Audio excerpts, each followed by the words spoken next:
masih ada satu. Ini gara-gara debut kacau.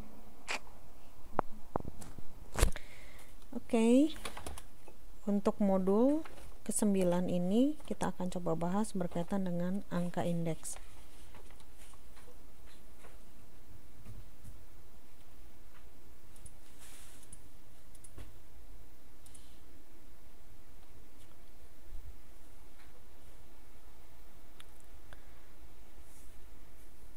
Angka indeks yang akan dibahas ada dua, yaitu indeks harga dan indeks kuantitas.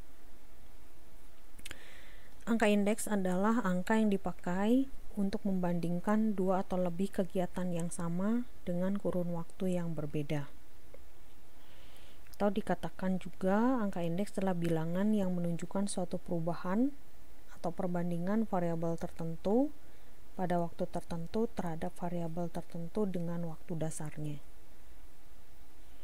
Kegunaan untuk angka indeks tersendiri adalah pertama untuk melihat pendeflasian, yang kedua untuk mengukur daya beli dari suatu mata uang, lalu sebagai eskalator kontrak kerja dan sebagai indikator dunia perdagangan. Ada dua hal yang perlu diperhatikan, yaitu berkaitan dengan angka indeks adalah berkaitan dengan waktu dasar dan waktu tertentu. Nah, untuk waktu dasar adalah periode yang digunakan pada waktu tertentu dan dijadikan dasar perhitungan angka indeks. Syarat-syarat dari waktu dasar adalah yaitu masa atau tahun atau waktu keadaan negara waktu tersebut tidak dalam keadaan berperang, tidak sedang dilanda bencana, dan kondisi untuk ekonomi, sosial, politik, dan budayanya termasuknya stabil. Sedangkan untuk waktu tertentu, yaitu periode yang digunakan pada masa tersebut, dihitung angka indeksnya, atau artinya pada masa tersebut yang ingin diketahui angka indeksnya. Nah, macam-macam angka indeks adalah indeks harga, jumlah, dan nilai. Nah, untuk nilai ini adalah hubungan antara harga dan jumlah, dan nilai bisa dinyatakan dari harga dikali kuantitas. Nah, untuk metode untuk menyusun indeks harga adalah dua, yaitu indeks harga tidak tertimbang dan indeks harga tidak tertimbang. Nah, untuk yang tertimbang dinamakan sesuai dengan nama penemunya.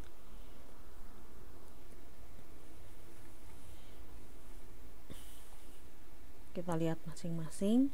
Yang pertama adalah indeks harga tidak tertimbang.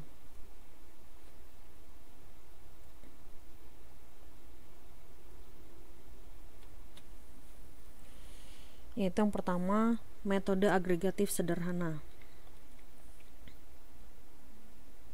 Contoh di sini ada tabel titik 91 ini perhitungan indeks harga dengan metode agregatif sederhana. Jenis barangnya ada 5 jenis barang, yaitu beras, daging ayam, gula pasir, telur ayam, dan ikan asin. Di sini sebagai tahun dasarnya adalah tahun 2009, dan nanti yang akan dihitung tahun tertentunya adalah tahun 2010. Ini masing-masing harganya. Beras tahun 2009 6.000, tahun 2010 7.000. Daging ayam tahun 2009 20.000, dan tahun 2010 25.000, dan seterusnya. Nah, masing-masing dari jumlah item ini dijumlahkan, diperoleh 58.000. Demikian juga untuk tahun 2010 diperoleh 69.000. Nah, dari hasil data tersebut bisa dihitung angka indeksnya, yaitu menjumlahkan antara harga pada masa tertentu dibandingkan dengan jumlah harga pada tahun dasar dikali dengan 100. 100 di sini menyatakan nilai indeks harga pada periode dasar.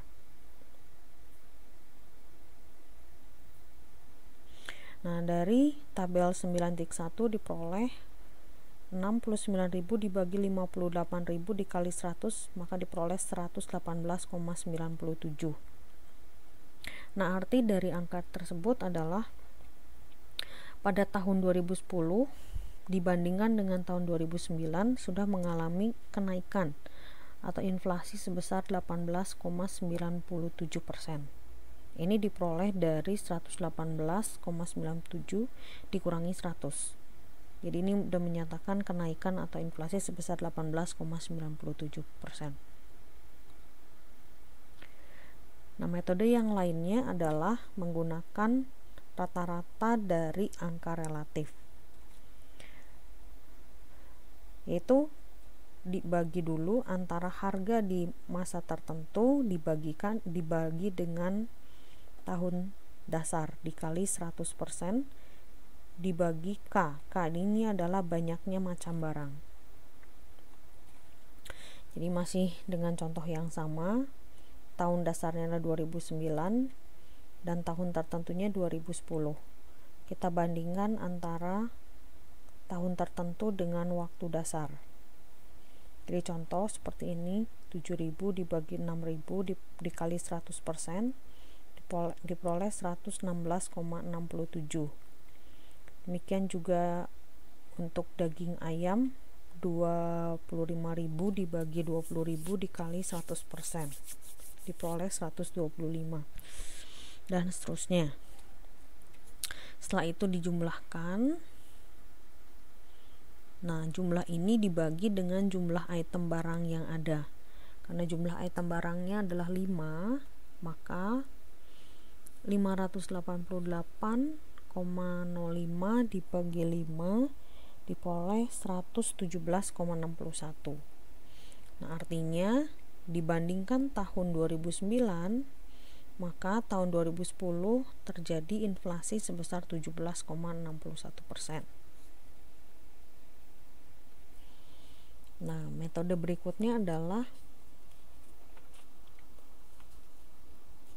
indeks harga yang tertimbang.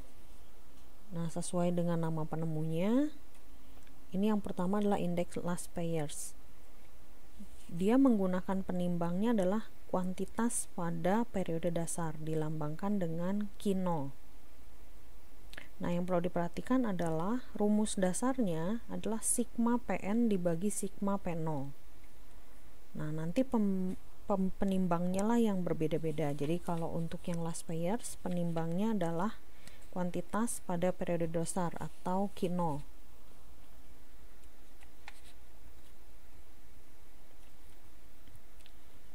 Nah, contoh seperti ini. Ini adalah harga pada tahun dasar dan tahun tertentu. Ini adalah Q0-nya, maka dikalikan antara P0 dikali Q0. P0 adalah harga pada tahun dasar dikali dengan Q0. Q0 adalah kuantitas pada tahun dasar juga. Contoh ini 6.000 dikali 4 dikali 40, 240.000. Lalu untuk yang tahun tertentunya, yaitu tahun 2010, P ke N dikali Q ke 0, 7.000 dikali 40, 280.000, dan seterusnya akan diperoleh masing-masing jumlahnya di sini.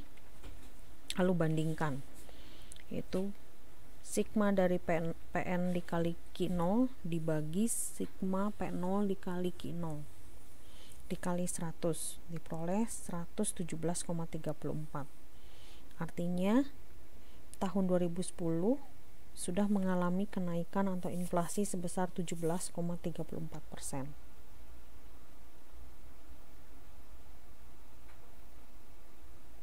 Nah, untuk indeks yang berikutnya adalah indeks Pasci. Nah, di sini teman-teman perhatikan di modul ada kesalahan penulisan.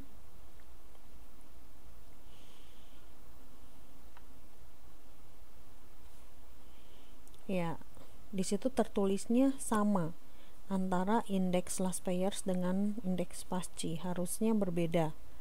Di sini adalah sigma PN dikali Qn. Ya, sigma PN dikali Qn.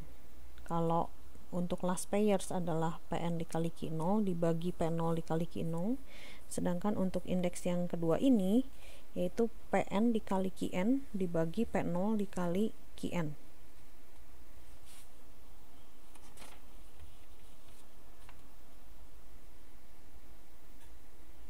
Oke. Tapi untuk hasilnya dalam tabel ini sama, betul, jadi bisa digunakan datanya. Nah, dari hasil perhitungan diperoleh hasilnya adalah 115,67%. Artinya pada tahun 2010 sudah mengalami kenaikan sebesar 15,67%. Nah, jadi indeks yang pertama tadi penimbangnya adalah Q0, sedangkan untuk indeks yang kedua ini adalah penimbangnya Qn atau kuantitas pada tahun tertentu. Nah, indeks ketiga ini adalah disebut indeks Dробis. Nah, untuk indeks Dробis ini dia menggunakan atau menggabungkan antara indeks last payers dan indeks Pasci. Nah, dia gunakan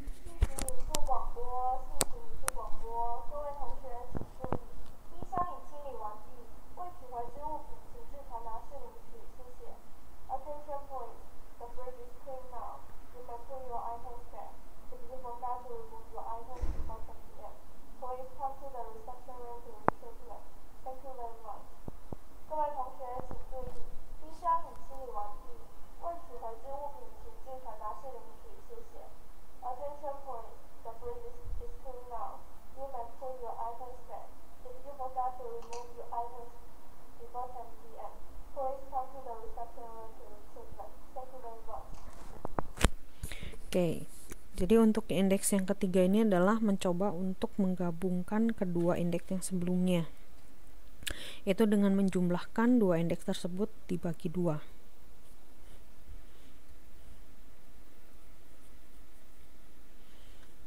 Ya, jadi kalau tadi sudah dilakukan perhitungan sebelumnya untuk indeks yang pertama dan yang kedua dijumlahkan dibagi dua, maka diperoleh hasilnya 16,50. Itu menyatakan inflasi tahun tertentu dibandingkan dengan tahun dasarnya sebesar 16%. Yang berikutnya adalah indeks Irving-Fisher. Ini pun juga mencoba untuk menggabungkan indeks yang pertama dengan yang kedua. Nah, tolong perhatikan juga di modul juga masih ada kesalahan penulisan rumus. Seharusnya itu adalah tanda kali bukan tanda tambah. Yaitu Irving-Fisher mencoba menggabungkan antara indeks last payer dengan indeks Pasci. Ya, di akar lalu indeks last payer dikalikan dengan indeks Pasci. Nah, di modul tertulisnya penjumlahan, seharusnya itu dikali.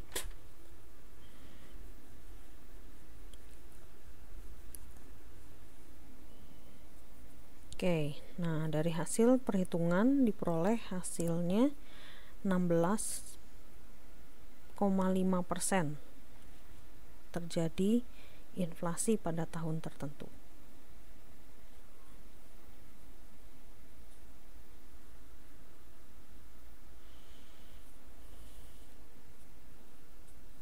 Kita perhatikan lagi untuk indeks kelima, indeks Marshall-Edwards.